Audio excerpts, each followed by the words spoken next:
What is up, guys? Ben here, and welcome back to episode number 14 of my road to Division 1. What I have for you guys today is a 3-game special. Now, every now and then at the end of the division, I'll need to play 3 games to get out of the division where 2 isn't quite enough. So say we play 2 games, if we win both of them in this episode, if we win the first 2, then we're 1 point short. So what I'm going to do is I'm going to play the 3rd game just to see if we can try and win the league and hopefully move up to Division 5 in this episode, which would be pretty damn awesome indeed. So I think in the last episode we sold the team.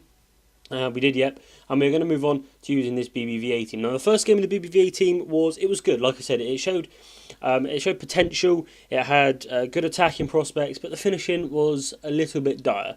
So we're going to go on into this game and see how the finishing is in this episode. And he has a pretty decent team indeed. Upgraded Neymar, Benzema, Bale up front. That was the only thing I really needed to worry about. And the defence was relatively pacey as well, apart from Godin, who was just solid. We go through very early on in the game, and we actually do get very lucky. You know, I try and tramp it across. It does get intercepted. Rodrigo picks up the interception, knocks it around a player with the touch by accident, and then pokes it in the open net. So very, very lucky. A little bit of sloppy defending from me there. Lets Neymar go through. I should never have left my man. I should have trusted whoever the other defender was to come across and get the guy that got the assist there. And then to the second half, it took us to get the goal that put us in the lead with Rodrigo.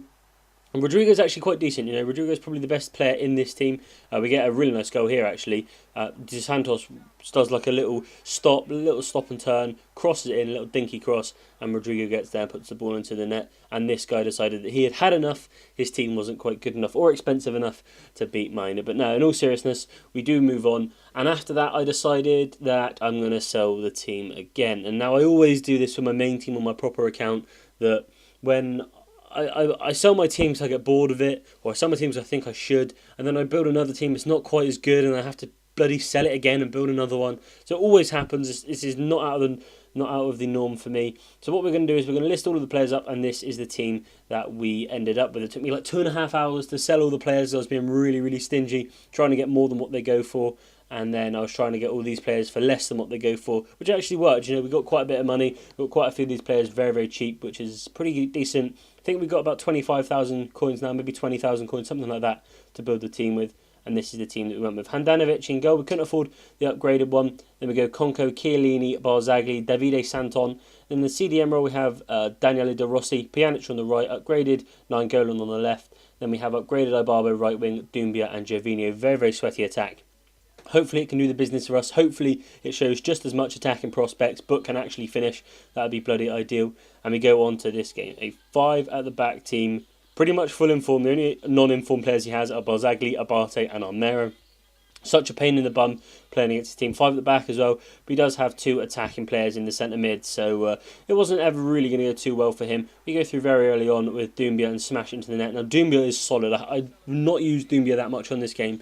I had him on my bench when I was playing in Division 1 just in case I needed to bring him on, and he is solid. He is such a good player. You know, people call him sweaty, but you wouldn't call Cristiano Ronaldo sweaty. So why would you call Doumbia sweaty? Because Doumbia's got good stats. And I'm not trying to defend myself here because it is a sweaty team. I'm not going to lie. Vibarbo on the right, and Gervinho on the left. It is a massively, massively sweaty team, and it's what it takes to win. And hopefully you guys can enjoy it. Go and build this team for yourselves, maybe. So what we do is we are going to play one more game. Obviously, we only need 1 more point in this division, as you can see there, to win it. So we're going to go on, play with the exact same team, and I think we're like 6-0 in this division at the minute, which is absolutely madness. We're playing really, really well. We've absolutely smashed this division out of the park. I think this has been the easiest division so far, to be honest with you. You know, we haven't had any draws, we haven't had any tough games whatsoever. So this is the team that we're going to be rocking with yet again. You know, like I said, it was showing good attacking prospects in that first game before he quit, of course. And finishing was good as well. You know, we had like 2 shots on target, 2 goals. So finishing is brilliant. Going into the last game, and this is the team that he had. And I love playing teams like this. You know, he's got a slow back line apart from Jordi Alba. And then in his midfield, he has no quote-unquote ball-winning midfielder. You know, he has Modric, who's okay defensively. He has James is again okay defensively, and Iniesta is terrible defensively. And it just baffles me why people would put Iniesta as a CDM. It's just madness, absolute madness. This guy was actually giving me a little bit of abuse down the mic, so I decided to put my mic in and start giving it back. You know, he was just calling me sweaty and all this lot. And yeah, in all fairness, it is. But he was saying, "Oh, you're not scoring any proper goals or anything like that." Well, the first goal is a proper goal. The penalty is a proper goal. You know, every goal is a proper goal. So I was just giving him a little bit of stick back. and it seemed to shut him up pretty quickly when we decided to turn it up. We decided to properly sweat at this point, and he was calling me sweaty and said it was a sweaty team and all this lot, so I thought, well, let's give him a reason to call me sweaty, and I tried as many gay passes as I possibly could. And as you can see there, my mic going, just giving him a little bit of abuse going one-on-one, just saying, what you can do, what you can do, stuff like that. Just trying to wind him up. And he was getting so mad, I could hear things being thrown and broken. And that was the straw that broke the camel's back, I believe. When I said that, I think I said something along the lines of, oh, what are you going to do, mate? Or something like that. Or where are your goals? And then he decided to quit. He said something along the lines of, I can't be bothered with this, you're just too sweaty. And then he left. So that's always a very nice feeling, making someone rage quit. But that could just be me. Maybe I'm just a bit of a dickhead. But anyway, as you can see there, goals and assists from the players. This team is really nice. Probably the best team we've had so far.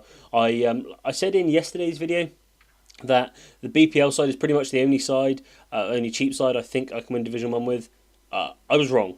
I'm 94% sure I could win Division 1 with this side. Maybe with Vidal and Pogba in the midfield, maybe a few little changes here and there, but I'm pretty confident that we can win Division 1 with this side. But anyway guys, that's the end of the video. If you did enjoy it, don't forget to comment, like and subscribe. Don't forget to share it on Facebook and Twitter, all that good stuff. As you can see from the money we got for winning the division, we did bring in Evra and Marchisio. And obviously we give in Nainggolan, Davide Santon and Pjanic a rest. But like I said guys, thanks for watching. Don't forget to comment and subscribe. Share on Facebook, Twitter, all that good stuff. Hope you guys have a very good day. I'll see you guys next time. Adios.